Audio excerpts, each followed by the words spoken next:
sangat luar biasa. Kok yang bangkit, kok yang di pinggir kali Lawing dulu, bukan di pusat. Padahal kita menunggu sudah babak belur. Pak Kiai sudah babak belur, Kiai seluruh Indonesia. Tapi kok PBNU-nya kok diem-diem saja, kayak umpetan gitu loh ya.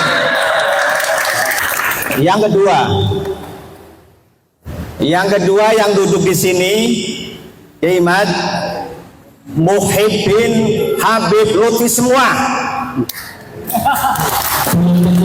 Nanti dulu, jangan dulu jawab. Sampai bukti nyuwun sewu kepada Kiai Imad, walaupun secara formal, secara organisasi NU masih menafikan panjenengan, masih tidak mempercayai tesis panjenengan, tapi insya Allah banyak warga negara Indonesia yang sepakat. Dari sisi ilmu nasab itu berdasarkan kitab-kitab yang ada di abad ke-5, ke-6, ke-7 itu kan sudah ada kitab. Jadi kitab nasab di abad ke-5 Hijriah. Ketika Alwi itu katanya wafat tahun 400 Hijriah, itu sudah ada kitab nasab yang ditulis namanya Tahdhibul Ansab karya Al-Ubaidili. Kemudian Al-Majdi di abad ke-5 itu karangan Al-Umari. Kemudian ada Muntaqilatut Talibiyah karya daripada siapa itu, Muntaqilatut Talibiyah. Itu tidak ada nama Ubaid disebut sebagai anak daripada Ahmad bin Isa. Kemudian pada abad ke-6 ada kitab yang disebut dengan kitab Asy-Syajarah Al-Mubarakah. Sama juga tidak ada nama Ubaid disebutkan sebagai anak Ahmad bin Isa. Ahmad bin Isa-nya ada, disebutkan anak-anaknya, tapi tidak ada disebut Ubaid punya ayah nama Ahmad bin Isa dan ditulis sebagai turun Nabi, tidak ada. Di abad ke-7 ada kitab Al-Fakhri. Di abad ke-7 juga ada kitab Al-Asili. Ada abad ke-8 kitab As-Sabatul Musar. Abad 9 kitab Umdatul Talib. Itu tidak ada semuanya itu yang menyebut Ubaid itu adalah anak daripada Ahmad bin Isa. Lalu kapan mereka itu mengaku sebagai turun Nabi? Ya di abad 9. Ada seorang Ba'lawi namanya Ali bin Abu Bakar As-Sakran. Dia menulis sebuah kitab namanya Al-Burqatul Musyiqah. Lalu dia menuliskan silsilahnya sampai ke Rasulullah melalui Ahmad bin Isa itu. Jadi tertolak di situ. Tertolak karena tidak berdasarkan kesamaan data antara yang diakui dan yang telah dicatat oleh para ulama di abad sebelumnya. Nah, dari situlah kecurigaan itu kemudian membawa saya untuk meneliti lebih jauh setiap nama-nama itu yang diklaim oleh Ba'lawi sebagai imam. Ubaidillah itu jadi imam Ubaidillah. Dia seorang mujtahid sama dengan Imam Syafi'i gitu. Saya cari di hari hidupnya Ubaidillah yaitu 383 Hijriah dia wafat. Ternyata di abad itu tidak ada satupun kitab fikih yang mencatat nama Ubaidillah sebagai imam. Kitab sejarah di Hadramaut, di Tarim yang menyebutkan nama seorang ulama namanya Ubaid tidak ada. Tidak ada sama sekali. Baik Ubaid maupun anaknya Alwi yang katanya seorang muhaddis, perawi hadis, tidak ada disebutkan. Alwi punya anak namanya Muhammad, tidak ada, ini orang fiktif semua. Muhammad punya anak namanya Alwi, fiktif juga, nggak ada orangnya itu. Alwi punya anak namanya Ali Qoli Qasam, nggak ada orangnya itu. Sejarahnya ditulis itu pada abad 10-11 dengan begitu tinggi beserta keramat-keramatnya, tidak terverifikasi di dalam kitab-kitab di mana dia hidup. Berbeda dengan Syekh Abdul Qadir Al-Jailani. Syekh Abdul Qadir Al-Jailani ada di abad ke-6, itu kitab abad ke-6 mencatat orang yang hidupnya bareng bahwa di Baghdad ada seorang Ibnul Jauzi. Ibnul Jauzi itu satu masa dengan Syekh Abdul Qadir Jailani. Ibnul Jauzi menulis kitab, dia mencatat nama Syekh Abdul Qadir Jailani, seorang ulama besar, pengarang kitab. Kemudian dia ahli dalam bidang ilmu tasawuf. Dhaharat karamatuhu alal mala, keramat-keramatnya muncul di hadapan orang. Itu dicatat. Itu bukti bahwa sosok ini ada. Tapi kalau seorang yang hari ini dikenal ulama besar di abad keempat seperti Ubaidillah, tapi sama sekali tidak ada jejak-jejak peninggalan, baik berupa tulisannya maupun ditulis oleh muridnya, ataupun diceritakan oleh orang lain yang semasa hidupnya dengan dia, maka sosok itu tidak bisa dikatakan sosok yang eksis, tetapi dia adalah sosok yang fiktif. Seseorang yang namanya diciptakan, sejarahnya kemudian dibangun untuk diatribusikan sebagai leluhur mereka. Padahal pada masanya nggak ada orangnya dengan kesejarahan yang seperti disebutkan pada abad ke-11, ke-12, ke-13 Hijriah itu.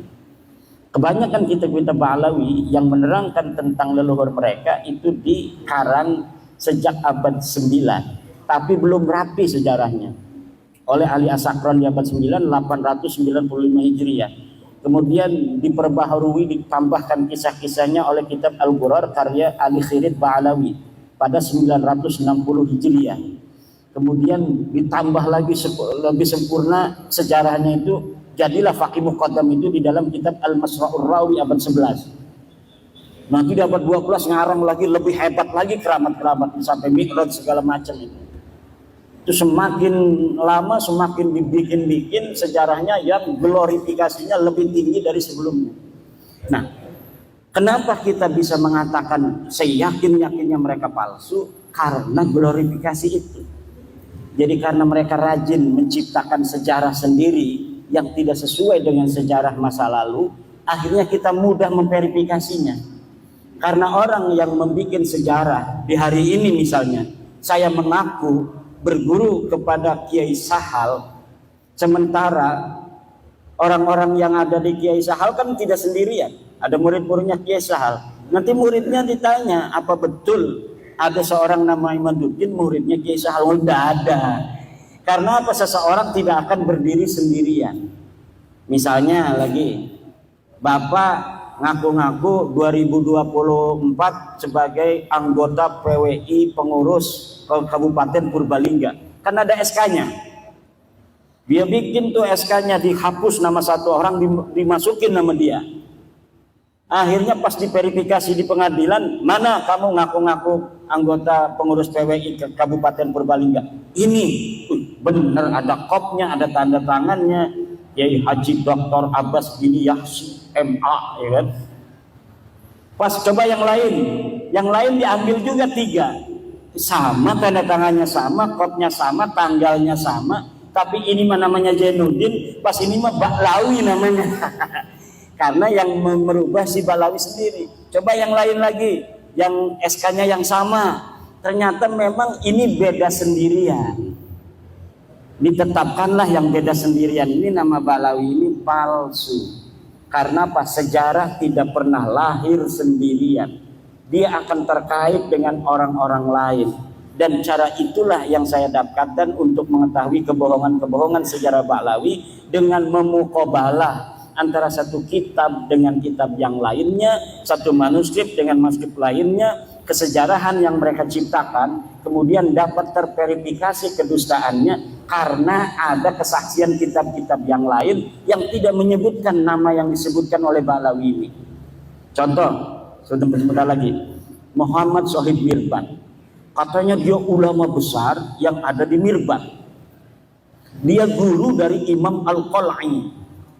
Saya cari Imam Qal'i ini siapa? Ulama besar. Disebutkan di dalam tulisan orang lain, Imam Qal'i ini adalah ulama paling besar di Mirbat. Siapa gurunya? Tidak ada gurunya disebut Muhammad Shahid Mirbat. Dan dia menyebutkan nama-nama gurunya, disebutkan nama-nama muridnya. Tidak ada orang yang namanya Muhammad Shahid Mirbat disebut, baik sebagai guru, sebagai murid, atau sebagai sahabat. Saya cari seluruh kitabnya itu yang ada di abad ke-6, ke-7, nggak ada yang menyebutkan seorang di Mirbat, ada yang namanya Muhammad bin Ali Shahid Mirbat. Jadi besarnya nama Muhammad Shahid Mirbat di abad 11-12 itu yang ditulis dalam kitab Ba'lawi tidak terverifikasi di masanya. Karena kitab yang ditulis di masa itu sudah banyak. Dan sama sekali di Difar tidak ada ulama yang bernama Muhammad bin Ali Shahib Mirbat. Bahkan nama Shahib Mirbat terverifikasi nama orang lain. Jadi ada sebuah kitab menyebutkan Shahib Mirbat itu untuk seseorang namanya Muhammad Al-Akhal Al-Manjawi Shahibu Mirbat. Jadi Ahmad bin Muhammad Al-Akhal Shahib Mirbat itu nama raja di Mirbat. Diambil nama Shahib Mirbatnya itu menjadi apa namanya gelarnya dia. Muhammad bin Ali-nya diciptakan. Muhammad bin Ali-nya diciptakan dan terverifikasi nama ini fiktif. Begitu pula keramatnya Paki Muqaddam. Muqaddam bisa mi'raj segala macam, tidak ada. Tidak ada orang di masa Paki Muqaddam yang menulis Paki Muqaddam sebagai ulama. Tidak ada. Jangankan keramatnya besar, sebagai ulama saja tidak ada. Demikian untuk yang selanjutnya itu kita bisa diskusi. Mudah-mudahan ada manfaatnya pertemuan kita kali ini. Wallahu wal muwaffiq ila aqwamit thoriqin. Wassalamualaikum warahmatullahi wabarakatuh.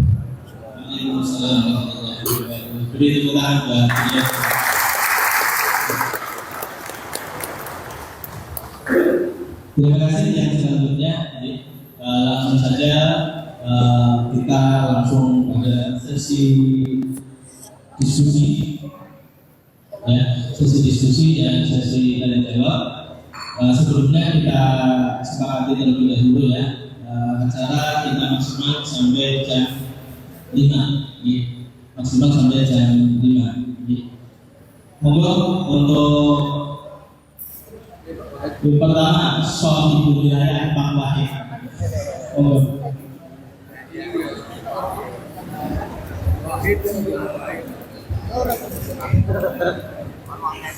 Assalamualaikum warahmatullahi wabarakatuh.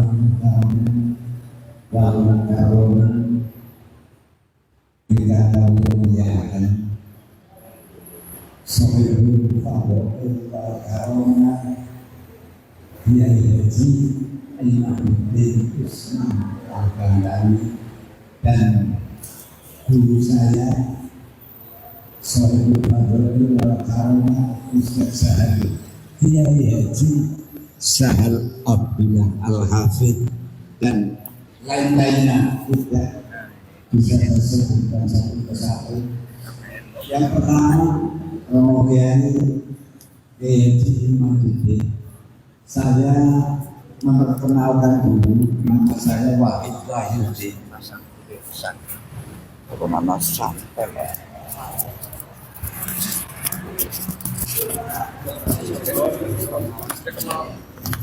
Nama saya Wahid Wahyudi yang tadi disebutkan oleh moderator Sohibul Hidayah. Dan pertama saya menerima Al-Mukarram Sohibul Fadhil Pak Ustaz Al-Abdullah. Saya mengucapkan banyak-banyak terima kasih atas pencerahannya yang ditunggu-tunggu oleh warga NU, karena saya lahir juga NU.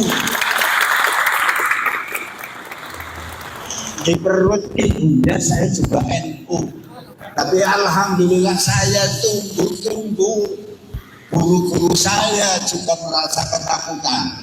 Kalau ada Habib bagaimanapun tetap dihormati karena mengaku zuriatul Rasul. Nah, dari dulu udah ada Pak Imamuddin, Pak Kiai kok dari dulu tidak ada. Tapi bukan nopo-nopo, terlambat, lebih baik terlambat daripada kecepatan masuk rumah sakit. Filosofinya dari kendaraan. Saya teringat barangkali salah apa betul. Saya sih dari dulu kurang senang sama Habib. Saya guru saya itu mengajarkan begini, kok nanti salah ya kalau nanti direvisi. Jadi yang punya unek-unek sama ya nggak usah bertanya, mau komen, oke? Itu kata guru saya, laisal ansub bin hasan, walakinnal ansub bil ilmi wal amal. Sehingga itu saya senang sekali. Karena dengan ilmu kita tahu, apalagi tadi diberikan pencerahan oleh Al-Mukarram, sangat luar biasa. Kok yang bangkit, kok yang di pinggir kali Lawing dulu, bukan di pusat. Padahal kita menunggu sudah babak belur. Pak Kiai sudah babak belur, Kiai seluruh Indonesia. Tapi kok PBNU-nya kok diem-diem saja, kayak umpetan gitu loh ya. PBNU-nya itu untuk bumper saya, karena saya orang awam.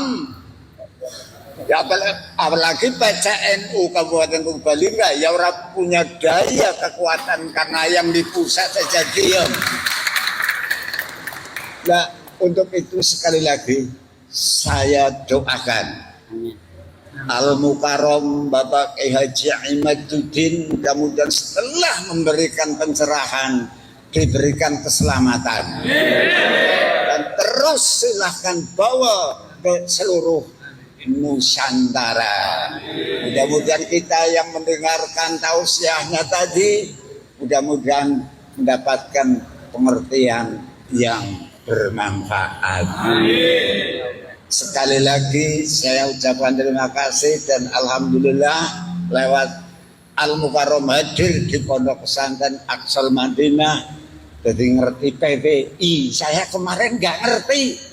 Alhamdulillah saya jadi ngerti. Demikian yang saya sampaikan, kurang lebihnya mohon maaf yang sebesar-besarnya. Assalamualaikum warahmatullahi wabarakatuh.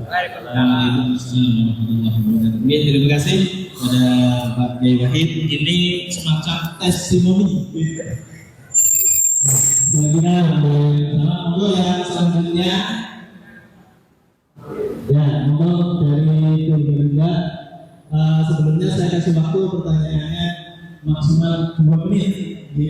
Curhat itu maksimal 2 menit. Kalau tadi saya nggak berani nyegat. Saibul wilayah. Allah wabarakatuh. Belum di sana saja. Purbalingga. Ini sami jadi saya tidak bertanya tapi testimoni.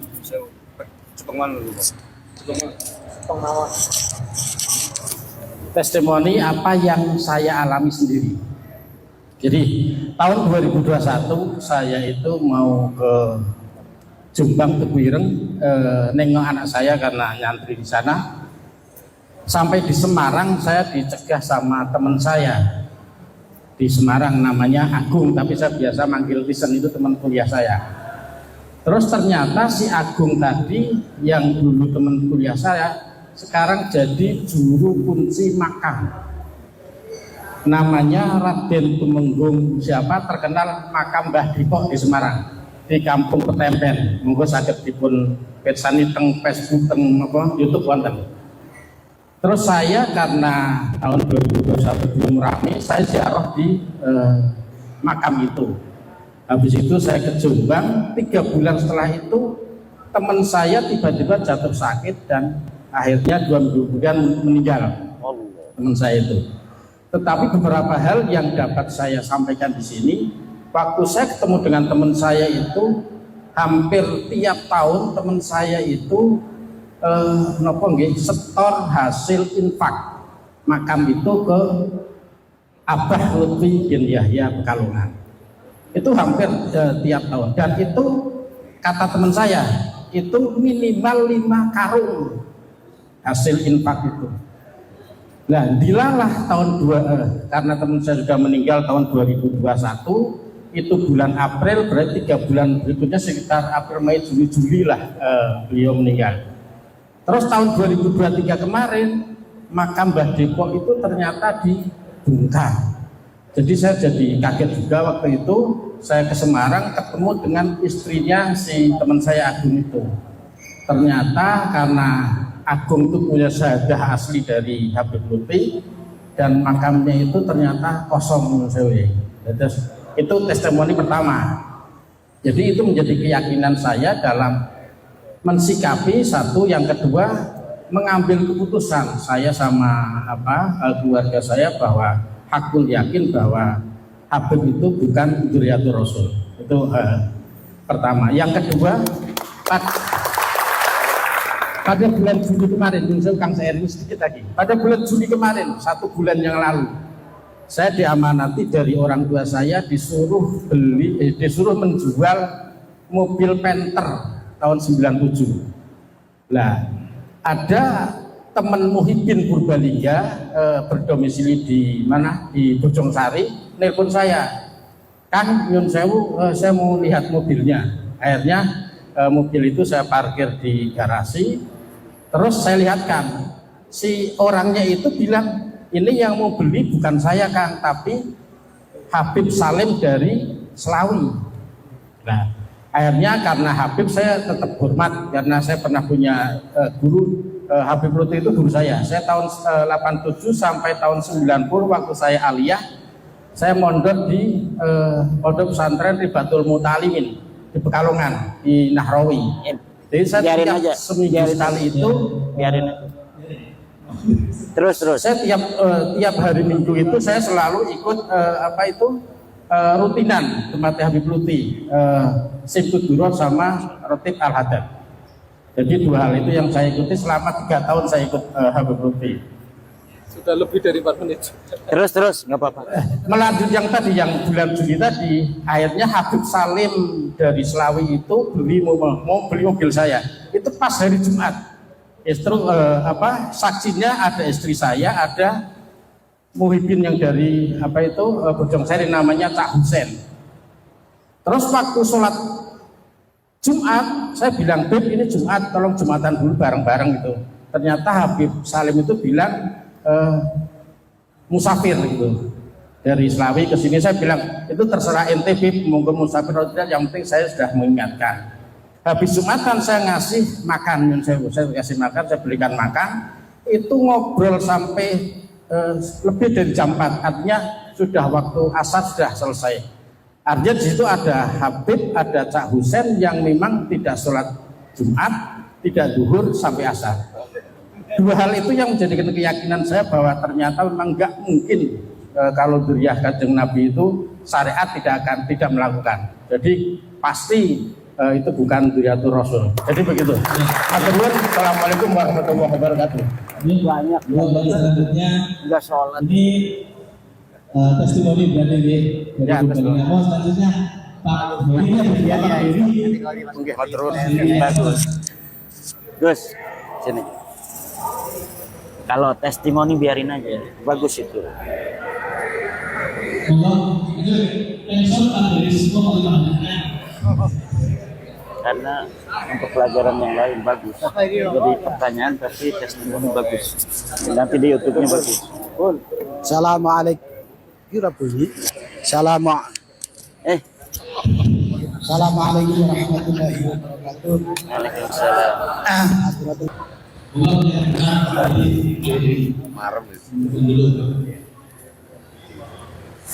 Assalamualaikum warahmatullahi wabarakatuh. Yang saya hormati Kiai Imad, yang saya hormati Sohibul Mahad, Kiai Sahal. Sebenarnya kita semua mempunyai perasaan yang sama. Bahkan hampir seluruh Indonesia kita mempunyai perasaan yang sama, yaitu mempunyai tanda tanya terhadap para habaib, para habib.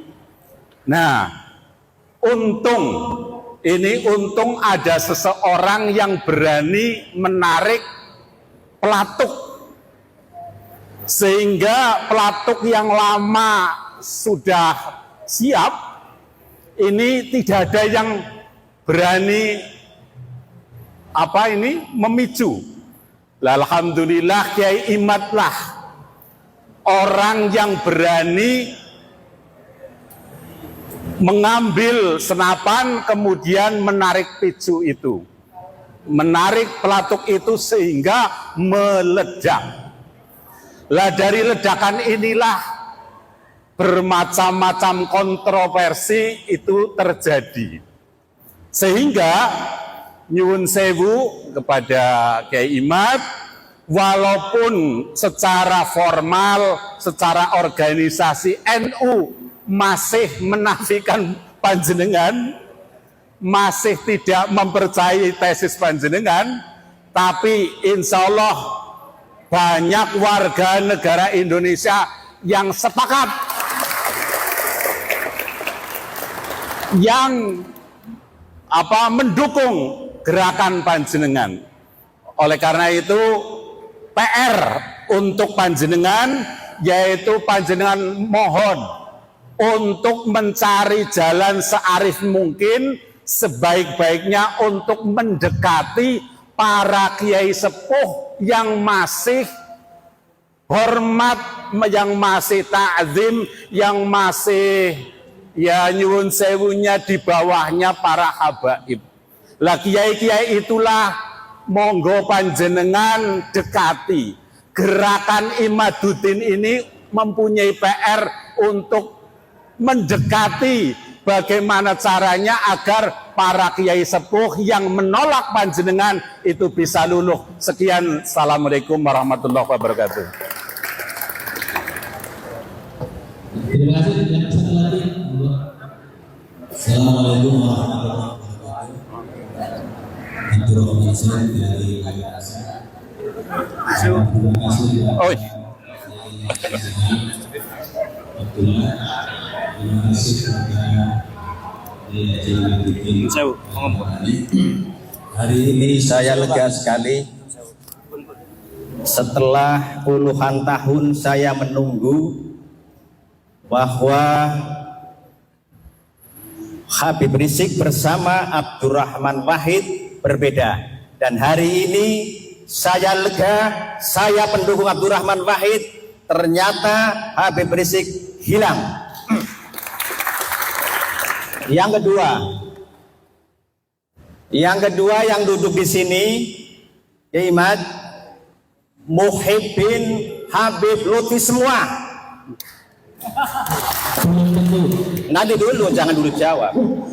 Sampai bukti di Masjid Balai Raksa ingin kedatangan Habib Lutfi, tidak sampai batunya dibawa ke Palongan, ditandatangani, tanda tangannya masih ada di Masjid Balai Raksa. Itu pertanda bahwa di sini masih Muhibbin Habib Lutfi bin Yahya. Kalau hari ini saya nggak tahu. Kemarin. Yang ketiga, saya urut biar cepat 2 menit kan?